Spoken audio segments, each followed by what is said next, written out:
La direction, elle a deux discours.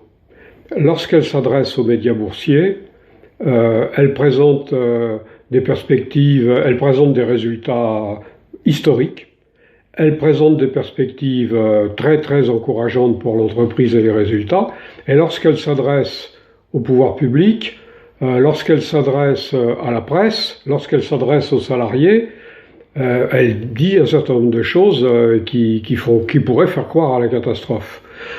Mais quand on regarde les chiffres, eh bien, les résultats de 2019, c'est-à-dire les résultats complets, les seuls qui sont connus, ils sont historiques. Il y a une progression des profits qui était déjà élevée de plus de 13%. La progression de chiffre d'affaires est significative, malgré l'impact du Covid. Elle est significative et elle est significative en France. Alors, je ne vais pas dire que la crise du Covid n'a pas eu d'effet sur la production, sur le marché. Elle en a eu. Ils ne sont pas très importants. Parce que, pour une part, par exemple, notre principal client à Cognac a des progressions considérables et ses perspectives de développement du marché sont très importantes. Ça a été donné dans la presse récemment, dans la presse locale. Donc ça, c'est une chose, mais il y a plusieurs autres choses. Ils font d'énormes économies sur les investissements.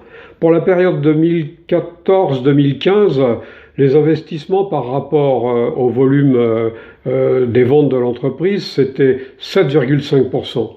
Pour l'année 2019, c'est 4,5%. Et je pense que l'année 2020 risque d'être encore plus basse. Donc ils sacrifient l'outil de production, ils réduisent les investissements qui permettent de faire tourner l'entreprise, et pour effectivement récolter des résultats plus importants. Leur logique, elle est uniquement boursière.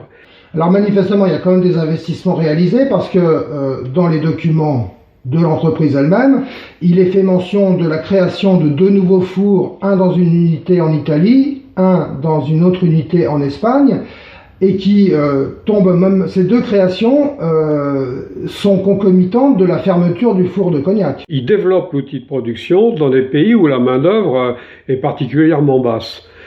Et en France, ils sont en train de fermer le four de Cognac, mais ils ont projet de fermer encore 2 fours. Donc c'est bien une réduction. Moi, je parlais de réduction des investissements en France. Ça a d'ailleurs des répercussions sur la vie quotidienne des salariés. Il n'y a plus les pièces détachées. On est obligé de démonter des pièces sur une machine pour faire tourner une autre machine. Enfin, et puis, il faut savoir aussi qu'on envoie des véhicules à l'autre bout de la France pour prendre des machines en urgence.